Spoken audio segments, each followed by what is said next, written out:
प्रधानमंत्री नरेंद्र मोदी के पहले मास्टर स्ट्रोक से इंडिया गठबंधन की बुद्धि फेल हो गई। मोदी ने ऐसा दांव खेला जिसका जवाब इंडिया गठबंधन के नेताओं के पास है ही नहीं। चारों खाने एक बार में ही गठबंधन के नेता चित हो गए। दरअसल केंद्र की नरेंद्र मोदी सरकार द्वारा लोकसभा में वक्फ बोर्ड संशोधन विधेयक पेश किया गया, जिसके बाद सदन में कांग्रेस, समाजवादी पार्टी समेत इंडिया गठबंधन के सांसदों ने इसका विरोध करते हुए जबरदस्त हंगामा किया। विपक्षी सांसदों द्वारा वक्फ बोर्ड संशोधन विधेयक का विरोध करते हुए संसद में दिए बयान पर अब बीजेपी ने पलटवार किया।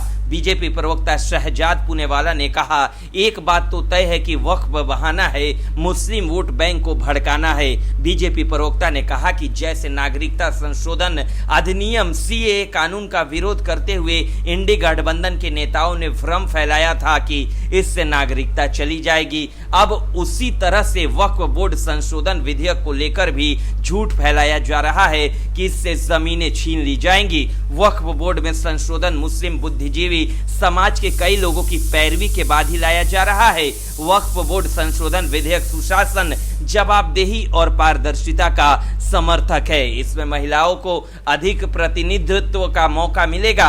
अब सवाल यह है कि क्या इंडी गठबंधन जमीन हड़पने वालों के साथ खड़ा है और गरीब मुसलमानों के खिलाफ है। तुष्टीकरण की राजनीति के चलते कांग्रेस के द्वारा वक्फ बोर्ड को असीमित ताकतें दी गई है। वक्फ चाहे तो किसी की भी जमीन, यहाँ तक कि पूरे गांव पर दावा कर सकता है, फिर संबंधित लोगों को अपनी ही जमीन पर मालिकाना हक साबित करने के लिए परेशान होना पड़ता है।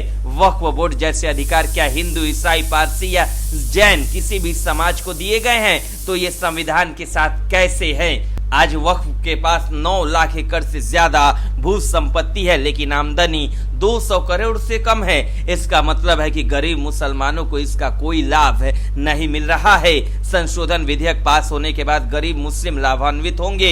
इंडी गठबंधन के नेता भू माफियाओं के साथ देते हुए गरीब मुसलमानों पर कूटाघात कर रहे हैं। ब्यूरो रिपोर्ट, न्यूज़ चौक।